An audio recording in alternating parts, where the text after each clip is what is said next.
मान्यवर, मैं आज ये पूरे देश को बताना चाहता हूं कि टोटल अब तक जितने चुनाव आयुक्त हुए और जितने मुख्य चुनाव आयुक्त और चुनाव आयुक्त, ये सभी इसी प्रकार से हुए। अब 2003 के कानून पर मैं बाद में आता हूं। 1950 से 1989 चुनाव आयोग एक सदस्यीय था। प्रावधान क्या था? कोई कानून नहीं था। प्रधानमंत्री जी फाइल भेजते थे राष्ट्रपति जी को और राष्ट्रपति जी नोटिफिकेशन बाहर नहीं करते। तो भाई उस वक्त बरोबर चुनाव था, सबसे अच्छा था। नहीं, मैं ये नहीं पूछता नियुक्ति की प्रक्रिया। मान्यवर, पूरा उनका 55 साल प्रधानमंत्री जी ने ही चुनाव आयुक्त को नियुक्त किया, तब तक कोई सवाल नहीं था। और नरेंद्र मोदी करते हैं तो उन पर सवाल उठाते हैं, मगर हमने तो ऐसा भी नहीं किया मान्यवर। फिर 89 से 91, जब 89 में चुनाव आयुक्त उनकी सुनते नहीं थे, तो पहली बार उस पर ब्रेक लगाने के लिए चुनाव आयोग को बहुत सदस्यीय बनाया गया। ये बिहार के चुनाव के कारण ही हुआ, परंतु वो भी प्रधानमंत्री की फाइल से ही अपॉइंट होते हैं। और मान्यवर, 21 चुनाव आयुक्त, कमिश्नर और मुख्य चुनाव आयुक्त, और 8, 21 और 29 इस प्रकार से हुए जिसमें कोई प्रधानमंत्री जी ही रखते थे। कांग्रेस पार्टी ने ही ये परंपरा बनाई थी, कानून भी कांग्रेस पार्टी ने बनाया था। मगर आज आरोप करना है इसलिए आपने चुनाव चोरी कर लिया, चुनाव चोरी कर लिया। चुनाव चोरी के कहने से कुछ नहीं होता। जनता हमको सुनती है भाई, और हम जवाब भी देते हैं। मान्यवर, ये 50 से लेकर 2023 तक कोई कानून नहीं।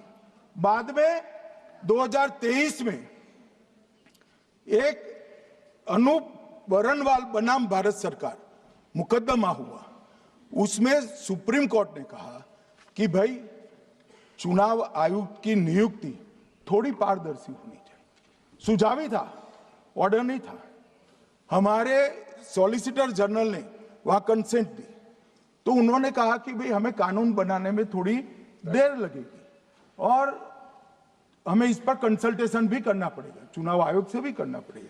तो उन्होंने कहा ठीक है, अगर आप सहमत हैं, मैं जजमेंट और आर्गुमेंट पढ़कर अगर आप सहमत हैं तो जब तक कानून नहीं बनता, चीफ जस्टिस ऑफ इंडिया की अध्यक्षता में एक कमेटी बने और प्रधानमंत्री और विपक्ष के नेता इसके मेंबर।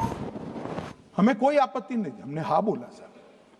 और विपक्ष के नेता भी थे, प्रधानमंत्री थे और सीजे। 2023 में कानून बन गया। कानून क्या बना? विपक्ष के नेता,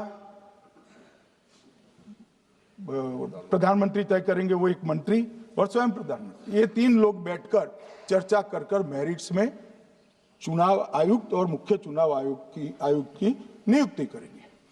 मान्यवर, हमारे टाइम में तो और पारदर्शी। ये कह रहे हैं हमारा तो 33% ही हिस्सा है। भाई 33% तो है ना, हमारा तो हिस्सा ही नहीं था। और मान्यवर, मैं रिकॉर्ड से बताता हूं, 2012 में सीयूसी की नियुक्ति होनी थी। अडवाणी जी ने सुझाव दिया लिखकर कि एक प्रणाली बना जाए, नहीं बनाया और BS संपत जी को सीधा चुनाव आयुक्त बना दिया। उसके बाद में भी एक व्यक्ति कैसे है इसकी चर्चा है। नवीन चावला, जिसको आपातकाल की भूमिका पर शाह आयोग ने कहा था ये निष्पक्ष नहीं है, उनको मुख्य चुनाव आयुक्त बना दिया। जबकि मुख्य चुनाव आयुक्त गोपाल स्वामी ने इनके खिलाफ पक्षपात के सबूत भी भेजे, खारिज कर दिया। मान्यवर, सुने नहीं। हमारे समय में ऐसा कभी नहीं हुआ है। हमारे समय पर विरोध होता है, मगर पक्षपात के सबूत किसने नहीं दिए हैं। और भाई, जहां तक 66% और 33% का सवाल है, आप कह रहे हो कि वहां 2 लोग होते हैं और आप एक होते हैं। ये तो हम तय नहीं करते हैं, 140 करोड़ की जनता तय करती है कौन 66 होगा और कौन 33। यहाँ कौन बैठेगा वो तो 140 करोड़ लोग तय करते हैं।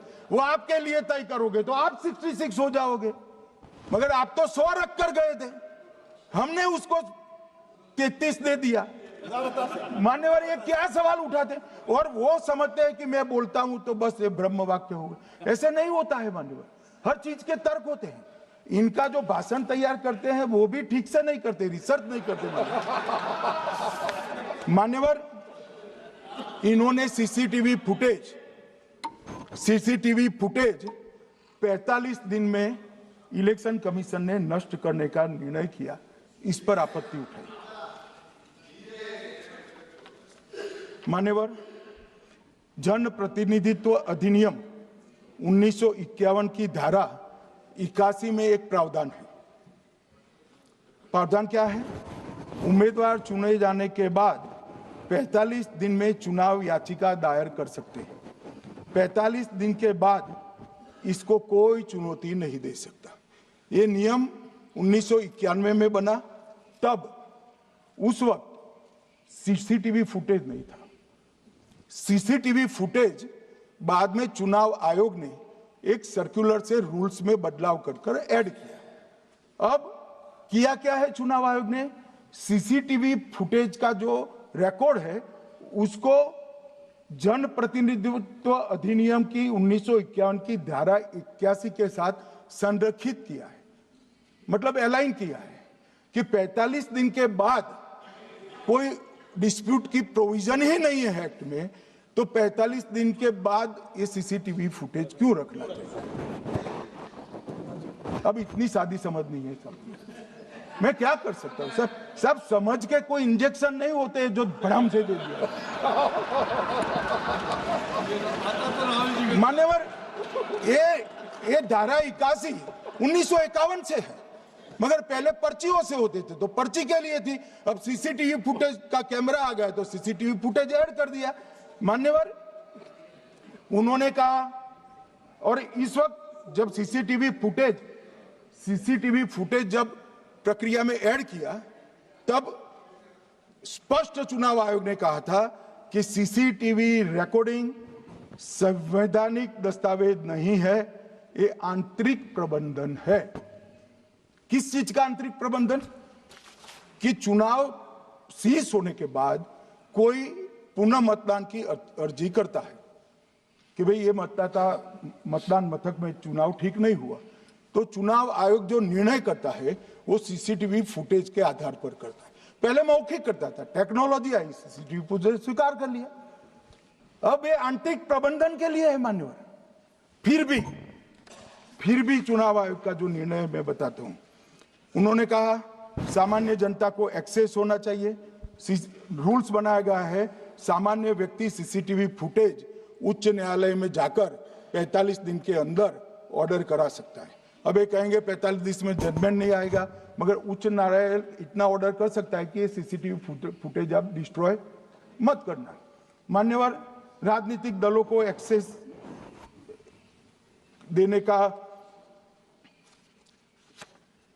उन्होंने प्रावधान करा है, तो वो चुनाव को चैलेंज करे राजनीतिक दल 45 दिन के अंदर। ऑटोमेटिक जो चुनाव चैलेंज होता है मान्यवर, उसका सीसीटीवी फुटेज नियमों से हम चुनाव आयोग रिजर्व कर देता है। मान्यवर, ये प्रक्रिया कुछ पढ़ते नहीं। इसके बाद पॉलिटिकल एजेंटों को एक्सेस होनी चाहिए। पॉलिटिकल एजेंट भी मान्यवर हाईकोर्ट से इसको प्राप्त कर सकता है। अब करते कुछ नहीं, एक भी ना हाईकोर्ट में अर्जी करी, ना चुनाव आयोग में करी, और सीसीटीवी फुटेज का बहाना लेकर बोलने लगे। अब इतने लाखों बूथों का सीसीटीवी फुटेज हर नागरिक मांगने लगा कोई कारण के बगैर, तो किस प्रकार से चुनाव आयोग दे सकता है? किस प्रकार से दे सकता है? यहां हुआ क्या है, सब प्राप्त करना चाहते हैं वो प्रेस कॉन्फ्रेंस करना।